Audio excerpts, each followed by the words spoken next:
Pendant que nous débattons ce soir de ce PLF en séance, la pénurie continue dans les stations-service. C'est la croix et la bannière pour faire le plein, partout en France, en Ardèche comme ailleurs. Et c'est tout aussi compliqué, par exemple, de trouver des pellets ou des granules de bois dont le prix a été multiplié par 3. Je pense que nous devons tous avoir conscience de l'enjeu de souveraineté agricole pour nourrir notre population, nourrir les Français. Et attention à ne pas faire d'esbrouf, mon cher collègue, autour de ce sujet. Où en est la réforme de l'assurance récolte, monsieur le ministre? Sera-t-elle bien opérationnelle comme c'était prévu au 1er janvier 2023?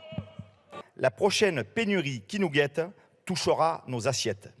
À force de mettre des bâtons dans les roues de nos agriculteurs et de nos éleveurs, notre capacité de production agricole s'amenuise dangereusement.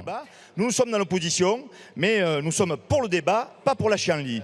Je fais feu de tout bois pour essayer d'apporter des réponses concrètes aux 6 millions de Français qui vivent dans des déserts médicaux.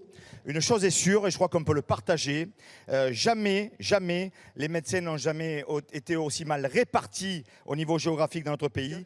Je crois que chaque fois qu'on débat en termes de mobilité, de cette question de l'énergie et de l'électricité, il faut rappeler que tout ça doit se positionner dans un mix, que le tout électrique est une impasse.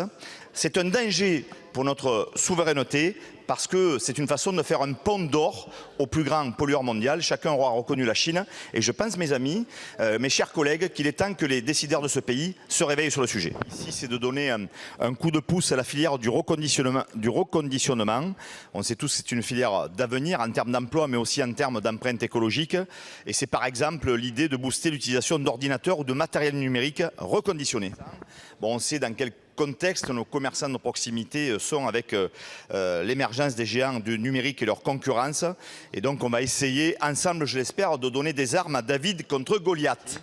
L'occasion aussi d'appeler l'attention du ministre et de la représentation nationale sur l'augmentation du prix du papier qui grève vraiment les efforts, notamment de nos imprimeurs locaux.